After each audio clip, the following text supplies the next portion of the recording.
पिछले एपिसोड में हमने देखा था कि जिन्वू उस डंजन के स्नेक मॉन्स्टर को मार देता है और जैसे ही वो उस डंजन से बाहर आके देखता है तो उधर कुछ हंटर्स एक गोलम मॉन्स्टर से फाइट कर रहे होते हैं। पर वो हंटर्स उस मॉन्स्टर को मारने में बहुत ही ज़्यादा स्ट्रगल कर रहे होते हैं और जिन्वू उनकी हेल्प करने के लिए दूर से ही अपनी टूटी हुई तलवार को उस मॉन्स्टर पर दे मारता है और उसके एक ही अटैक से वो गोलम मॉन्स्टर टूट के मर जाता है, जिसे देख वहाँ पर खड़ा हुआ एक डी रैंक का हंटर टैंक शॉक हो जाता है और फिर जिन्वू का लेवल स्टेटस स्क्रीन पर 18 दिखाया जाता है। अब आगे और फिर नेक्स्ट सीन हॉस्पिटल का होता है और जिन्वू अपने हॉस्पिटल के रूम में वापस आ जाता है और वो अपने डेली टास्क को कंप्लीट करते हुए एक्सरसाइज कर रहा होता है, जिसमें उसे रोज़ चिनअप्स, पुशअप्स और रनिंग करनी होती है और एक्सरसाइज करने से उसकी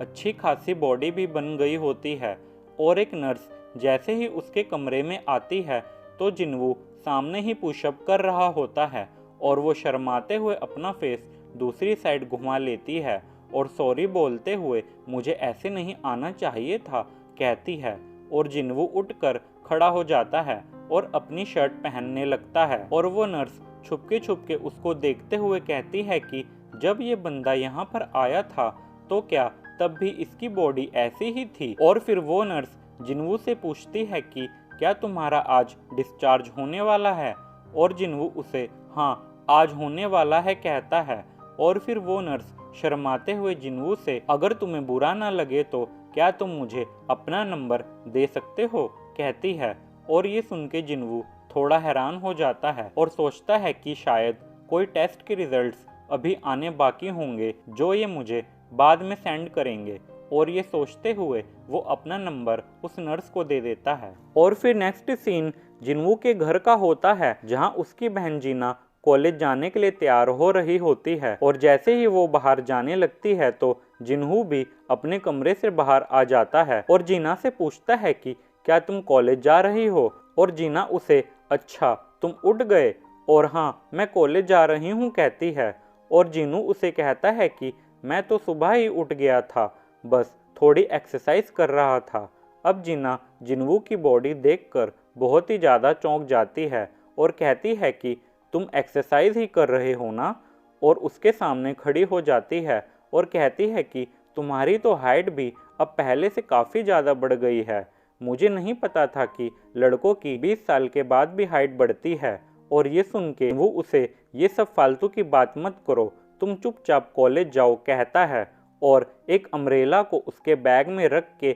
उसे बाय बोलते हुए कॉलेज भेज देता है। और फिर जिन्वू अपनी डेली क्वेस्ट की स्क्रीन को देखता है तो उसकी डेली की क्वेस्ट में सिर्फ 10 किलोमीटर की रनिंग ही बच जाती है और जिन्वू कहता है कि मैं इस रनिंग को बाद में पूरा कर लूँगा। और फिर जिन्वू अपनी मसल्स को देखता है और कहता है कि मेरे मसल्स तो बहुत ही ज़्यादा बढ़ गए हैं और थोड़ी सी वीक की ट्रेनिंग से ऐसा नहीं हो सकता। मुझे लगता है कि मैं जितना अपने स्टैट्स को बढ़ाता जाता हूँ उसी के हिसाब से मेरी बॉडी भी चेंज होती है और मैंने अभी अपनी स्ट्रेंथ को 48% पर रखा है, जिसकी वजह से मेरी बॉडी की मसल चेंज हो रही है और मुझे लगता है कि मैंने अपनी स्ट्रेंथ स्टैट्स में बहुत ही ज़्यादा पॉइंट्स ऐड कर दिए हैं और अगर मैं इसी तरह पॉइंट्स को स्ट्रेंथ में ऐड करता रहा तो कहीं ऐसा ना हो जाए मैं ऐसा दिखने लगूं। अब जिन्हू सोचता है कि मुझे अपनी स्ट्रेंथ को बैलेंस करना होगा। मेरे पास अभी भी 12 पॉइंट्स बचे हैं जिनको मैं बाकी के स्टैट्स में ऐड कर सकता हूं। मुझे स्ट्रेंथ के साथ साथ बैलेंस, एजिलिटी और स्पीड भी चाहिए। इसके साथ साथ मुझे हेल्थ और सेंस की भी ज़रूरत है और वो 12 में से 2 पॉइंट्स अपनी स्ट्रेंथ में, 8 पॉइंट्स अपनी एजिलिटी में और बचे हुए 2 पॉइंट्स को अपनी सेंस में ऐड कर देता है। और वो ये सब कर ही रहा होता है तभी उसके फ़ोन पर एक कॉल आता है और जिन्वू सोचता है कि क्या ये कॉल मेरे गिल्ड से है, पर वो कॉल उसके मकान मालिक का होता है जो उसे कहता है कि तुम मेरे कॉल को इतने दिनों से क्यों नहीं उठा रहे हो। और जिन्वू उससे कहता है कि मैं डंजन में इंजर्ड हो गया था और एक हफ्ते से हॉस्पिटल में ही था। और फिर मकान मालिक उसे कहता है कि अच्छा ठीक है, मुझे पता है कि तुम ज़्यादातर डंजन से इंजर्ड होके ही आते हो, पर मुझे बताओ कि तुम इस मंथ का रेंट कब दोगे, या मैं उसे नेक्स्ट मंथ के ड्यू में ऐड कर दूं। और जिन्वू उसे कहता है कि नहीं, मैं कुछ करता हूँ और इसी महीने आपको रेंट दे दूंगा। और फिर कॉल कट करने के बाद जिन्वू सोचता है, अगर मुझे सच में डबल अवेकनिंग मिली है तो मैं पहले से बहुत ज़्यादा पैसे कमा सकता हूँ, और अगर मैं इसी तरह एक्सरसाइज करता रहा तो बहुत ही जल्दी मैं एक टॉप रैंक का हंटर बन जाऊंगा। क्योंकि हंटर्स डंजन में जाके मॉन्स्टर्स को मारते हैं और उनके मरने के बाद जो एसेंस स्टोन मिलता है वो उसे बेच के पैसा कमाते हैं। जितना ज़्यादा मॉन्स्टर पावरफुल होगा उसके अंदर से उतना कीमती एसेंस स्टोन निकलेगा, जो नॉर्मल स्टोन से काफ़ी ज़्यादा महंगा बिकता है। पर एक हाई रैंक के मॉन्स्टर को हराने के लिए एक हाई रैंक की डंजन में जाना पड़ता है, और जो लो रैंक की डंजन जैसे ई रैंक और डी रैंक की डंजन होती है वहाँ पर कंपटीशन बहुत ज़्यादा है, क्योंकि टॉप रैंक के हंटर्स बहुत ही कम हैं और ई रैंक डी रैंक के हंटर्स बहुत ज़्यादा हैं। और फिर वो सोचता है कि अब जब मुझे डबल अवेकनिंग मिल गई है तो क्या मुझे सबको बता देना चाहिए कि मैं अब एक ई रैंक का हंटर नहीं रहा और मैं भी अब एक स्ट्रॉन्ग हंटर बन गया हूँ। पर मैंने अगर ऐसा किया और मैं हाई रैंक की डंजन में जाने लगा तो इससे सबको पता चल जाएगा कि मेरी डबल अवेकनिंग हुई है, और फिर ऐसे काफ़ी बुरी नज़रें मेरे ऊपर हमेशा के लिए लग जाएंगी और लोग मेरे बारे में बातें बनाने लगेंगे और कहेंगे कि एक ऐसा भी हंटर है जिसके पास गेम जैसा कुछ सिस्टम है जिससे वो मॉन्स्टर को मार के लेवल अप हो जाता है। और फिर जिन्वू सोचने लगता है कि मुझे ऐसा नहीं करना चाहिए, अभी मुझे अपनी डबल अवेकनिंग को छुपा कर ही रखना चाहिए। और फिर जिन्वू अपना मोबाइल निकालता है और सोचता है कि मुझे अभी पैसे कमाने की ज़रूरत है और इसके लिए मुझे किसी अटैक फोर्स को ज्वाइन करना पड़ेगा, और वो एक जगह अप्लाई कर देता है और उसका एक अटैक फोर्स में सिलेक्शन हो जाता है। अब जिन्वू दूसरे दिन एक कंस्ट्रक्शन साइट पर चला जाता है और जैसे ही वो वहाँ पर पहुँचता है तो उस अटैक टीम का लीडर डांसुक उसका वेलकम करता है और जिन्वू उसे अपना नाम और मैं एक ई रैंक का हंटर हूँ बताता है। और उधर दो और हंटर खड़े होते हैं जो जिन्वू को देखकर हंसने लगते हैं, और फिर वो डांसुक से कहते हैं कि हमें इसके बारे में पता है, ये तो बहुत ही ज़्यादा फेमस हंटर है, लेकिन इसका नाम याद नहीं आ रहा, पता नहीं इसका नाम क्या था। और फिर दूसरा हंटर कहता है कि इसका नाम सबसे ज़्यादा वीक हंटर है, और ये कह के दोनों फिर से हंसने लगते हैं। अब डांसुक उनसे कहता है कि अब बस भी करो, हमारे लिए अटैक फोर्स के नंबर पूरे होना ज़रूरी है। और फिर वो जिन्वू से कहता है कि जैसा कि मैंने तुम्हें फ़ोन पर ही बता दिया था कि ये एक सी रैंक की डंजन है और तुम एक ई रैंक के हंटर हो, इसलिए तुम्हें कोई भी फाइट नहीं करनी, तुम्हें तो बस हमारा सामान उठाकर रखना है और तुम्हें एक फॉर्म भी फिल करना होगा, और मैं तुम्हें ये सब करने के 2 लाख दूंगा। अब जिन्वू उनको देखता है और कहता है इनके पास 5 सी रैंक के हंटर हैं और 4 डी रैंक के हंटर हैं। और फिर जिन्वू डंजन में जाने के रूल्स के बारे में बताता है कि एक डंजन में एक अटैक फोर्स के जाने का एक रूल है जिसमें टोटल हमारे पास 10 लोग होने चाहिए और उनमें कम से कम 5 सी रैंक के हंटर होने चाहिए। और फिर जिन्वू के पास एक डी रैंक का हंटर आता है और अपना नाम जिन्हो बताता है और कहता है कि मुझे लगता है कि हम दोनों ही यहाँ पर सबसे ज़्यादा वीक हंटर हैं और मैं तो यहाँ पर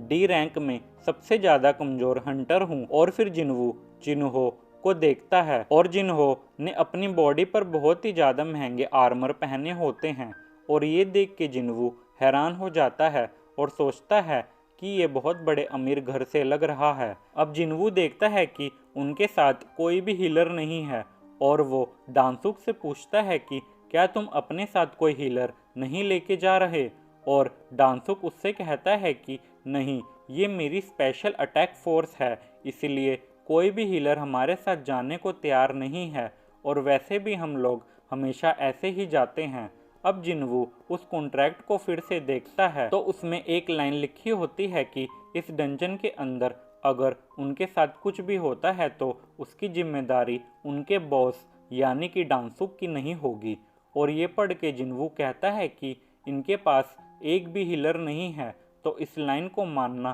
थोड़ा सा मुश्किल है। और फिर बाकी के हंटर डांसुक से अंदर जाने के लिए कहते हैं और बोलते हैं वैसे भी हम सारे मॉन्स्टर को मार ही देंगे, तो इनको ये सब समझाने की ज़रूरत नहीं है। और फिर जिन्वू से कहता है कि तुम्हें टेंशन लेने की कोई ज़रूरत नहीं है, मैं तुम्हारे साथ ही हूँ और अगर कुछ हुआ तो मैं तुम्हें बचा लूँगा। और ये सुन के जिन्वू हंसने लगता है और उनके सारे बैग्स उठा लेता है और फिर सारे हंटर्स डंजन में जाने के लिए तैयार हो जाते हैं। अब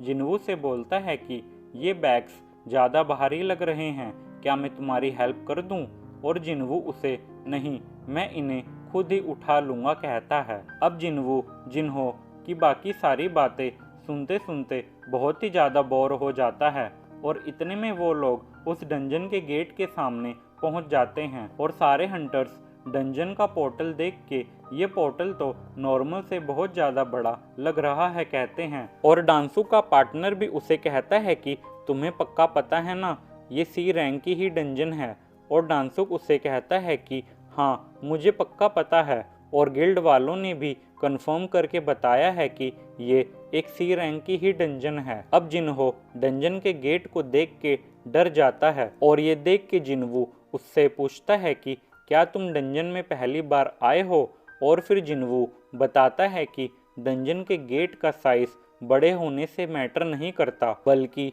गिल्ड वाले उसकी अंदर से आने वाली एनर्जी से डिसाइड करते हैं कि डंजन को कौन सी रैंक दी जाएगी, बी रैंक या उससे ऊपर की रैंक की डंजन को सिर्फ बड़े गिल्ड वाले ही सॉल्व करते हैं। और फिर वो कहता है कि मैं भी पहली बार ही किसी सी रैंक की डंजन में जा रहा हूँ। और फिर इसके बाद डांसुक उस डंजन में एंटर हो जाता है और बाकी हंटर को अपने पीछे आने को कहता है और बाकी हंटर्स भी उसके पीछे डंजन में एंटर हो जाते हैं। अब डंजन में एंटर होने के बाद अंदर बहुत ही ज़्यादा अंधेरा होता है और डांसुक एक हंटर को अपने मैजिक का यूज़ करके उधर रोशनी करने को बोलता है। और उधर रोशनी करने के बाद वो लोग देखते हैं कि उधर बहुत सारी टनल होती है और उनको ये सब देख के थोड़ा अजीब लग रहा होता है क्योंकि उधर एक भी मॉन्स्टर नहीं होता है। अब जिन्वू से कुछ पूछता है पर जिन्वू उसे चुप रहने को बोलता है क्योंकि जिन्वू को कुछ सेंस होने लगता है। और फिर जिन्वू को एकदम से कुछ आवाज़ आने लगती है और वो ये तो इंसेक्ट टाइप मॉन्स्टर है कह के सबको बताता है। और फिर वो सभी हंटर्स को अलर्ट करता है कि वो मॉन्स्टर्स हमारे ऊपर से आने वाले हैं। और ये सुन के सभी हंटर्स फाइट के लिए रेडी हो जाते हैं और इतने में बहुत सारे आंट मॉन्स्टर उन पर अटैक कर देते हैं। और फिर जिन्वू देखता है कि ये सारे हंटर्स बहुत इजीली उन मॉन्स्टर्स को मार रहे होते हैं और उनका कोऑर्डिनेशन इतना अच्छा होता है जिसे देख के जिन्वू कहता है इसलिए इनको किसी हीलर की ज़रूरत नहीं पड़ती। और देखते ही देखते वो हंटर्स सभी आंट मॉन्स्टर को मार देते हैं। और फिर डांसुक अलर्ट करने के लिए जिन्वू को थैंक्स बोलता है और उससे पूछता है तुम्हें कैसे पता चला कि ये मॉन्स्टर्स किधर से अटैक करेंगे? और जिन्वू उसे बस मुझे फील हुआ कहता है। अब एक हंटर डांसुक को बुलाता है और कुछ मरे हुए मॉन्स्टर्स को दिखाता है जिनको अजीब तरीके से किसी ने मारा होता है। अब डांसुक उसे देख के सोचता है कि लगता है इनकी पहले भी किसी से फाइट हुई है और शायद इधर कोई बॉस मॉन्स्टर है जिसने इन्हें मारा है। और ये कह के डांसुक ईविल भरी स्माइल देता है और बोलता है मुझे अब पैसों की खुशबू आ रही है। और दूसरी तरफ जिन्वो से तुम्हारी शील्ड और स्वॉर्ड तो बहुत महंगी लग रही है कहता है। और जिन्हो उसे बताता है कि हाँ मेरे पापा मेरी बहुत ज़्यादा केयर करते हैं और ये मेरी पहली रेड है इसीलिए उन्होंने मुझे ये सब दिया है। और फिर जिन्वू डांसुक के ईविल भरे ओरा को सेंस कर लेता है और जिन्वू को सतर्क रहने को बोलता है। और इसी के साथ ये एपिसोड इधर ही एंड हो जाता है। अब आपको ये एपिसोड कैसा लगा मुझे कमेंट करके ज़रूर बताना और मैं आपसे जल्दी ही मिलता हूँ नेक्स्ट एपिसोड के साथ।